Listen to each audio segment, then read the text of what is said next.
చూసుకుంటూ ఈ సభకు వచ్చేసామన్నమాట. అట్లా వచ్చిన వాడు. అలాగే ఇప్పుడు స్పీచ్ ఎవరైతే 4 వాక్యాలు మంచి చెబుతున్నారో, ఇప్పుడు మన వకీల్ శ్రీనివాస్ గారు కూడా 4 మంచి మాటలు చెబుతారు. వారు కూడా వాలంటీర్గా వచ్చేసారు నన్ను మాట్లాడనివ్వండి. సో మన అభిమానం చూస్తే ఆయన కంపల్సరీగా మాట్లాడనివ్వాలి, మనందరం కూడా శ్రద్ధగా వినాలి. ఇది ఇప్పటికిప్పుడు మనం మన ఆత్మ ద్వారా మనం సేకరించుకుని మాట్లాడుతున్నాం అనమాట. కాబట్టి చిన్న చిన్న పొరపాట్లు ఎవరైనా 9 ఏళ్ళని 9 నెలలని అలా చెప్పినా ఏమీ అనుకోవసల్లా. ఇప్పుడు పాపారావు గారు చెప్పిన దాంట్లో గమనించాల్సింది, మనం చేయకూడని పొరపాటు చేయకుండా ఉన్నాం. సంతోషం ఏంటంటే ఆయన వాచ్ కొత్త అని చెప్పాడు. ఆయన పర్వాలేదు, అందరం విష్ చేసాం. అదే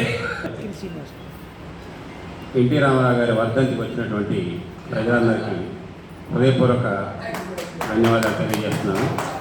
ముఖ్యంగా ఇలాంటి మహోన్నతమైన వ్యక్తి, అంటే యుగ పురుషుడు లాంటి వ్యక్తి మన సమాజంలో ఉండటం, ఆయన జీవించి ఉన్నప్పుడు మనమందరం కూడా ఆయనతో కూడా ఉండటం మన అదృష్టంగా భావించాలని మనస్ఫూర్తిగా కోరుకుంటున్నాం.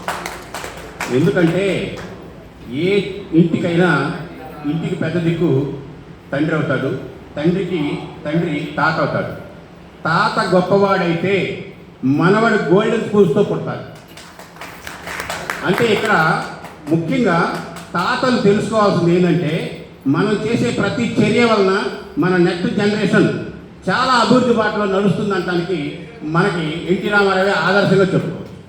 ఇది not only Andhra Pradesh, even also భారతదేశం మొత్తం గర్వించదగ్గ వ్యక్తి మన ఎన్టీ రామారావు గారు. ఎందుకంటే ఇవాళ తను భారతదేశం గర్వించదగ్గ వ్యక్తి అయినప్పుడు తన మనవడు కానీ ఇవాళ వరల్డ్ గర్వించదగ్గ వ్యక్తి అయ్యాడు. ఇక్కడ మీరు గమనించాల్సింది, భారతదేశం గర్వించదగ్గ వ్యక్తి మన ఎన్టీ రామారావు అయినప్పుడు వాళ్ళ మనవడు ఏ రేంజ్కి ఎదగలిగాడు, వరల్డ్ గర్వించదగ్గ వ్యక్తిగా చిత్రీకరించబడడానికి అవకాశాలు వచ్చాయి.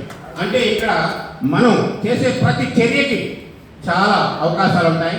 ఒక వ్యక్తి రాణించాలంటే ఫస్ట్ ఎన్ని స్టెప్స్ ఉన్నాయంటే అన్ని స్టెప్స్కి పీక్ స్టేజ్కి వెళ్ళగలిగాడు మన ఎన్టీ రామారావు. ఫర్ ఎగ్జాంపుల్, ఒక విలేజ్ని తీసుకుందాం. విలేజ్లో గొప్ప వ్యక్తి అంటూ ఎవరుంటారు? ఒక సర్పంచ్ ఉంటాడు. సర్పంచ్ని మించిన వ్యక్తి లేడు అనుకుంటాం. తర్వాత నెక్స్ట్ ఒక మండల అధికారి ఉంటాడు, మండల అధినేత. ఆ తర్వాత జడ్పీ చైర్మన్ ఉంటాడు. ఆ తర్వాత ఎమ్మెల్యే ఉంటాడు. ఆ తర్వాత మినిస్టర్ ఉంటాడు. ఆ తర్వాత ముఖ్యమంత్రి ఉంటాడు. ఇన్ని స్టెప్స్ని ఒకే ఒక నిర్ణయం తీసుకొని పార్టీ పెట్టి వితిన్ 9 monthsలో తనంటూ ఏంటో ఈ సమాజానికి చూపించాడు. అది ఎన్టీ రామారావు యొక్క గొప్పతనం. ఇలాంటి మహోన్నతమైన వ్యక్తులు ఎవరైనా మనకి తెలిసి మన భారతదేశంలో ఉన్నారా? లేరు. కాబట్టి ఆ వ్యక్తి గురించి మనం వాలంటరీగా వచ్చి ఇవాళ గొప్పగా గర్వంగా ఫీల్ అవుతూ చెప్పుకోవడానికి ఇంట్రెస్ట్ పడుతున్నాం. ఏమో రైట్ అన్నా? ఇలాంటి గొప్పమైన వ్యక్తి ఏ స్టేజ్కి ఎదగలిగాడంటే, అనుకున్నటువంటి ఏది కార్యం కావాలనుకున్నాడో ఆ కార్యానికి రీచ్ కాగలిగాడు. ఇవాళ తన పిల్లలను కూడాను అత్యున్నతమైనటువంటి స్థానాల్లో కూర్చోబెట్టగలిగాడు.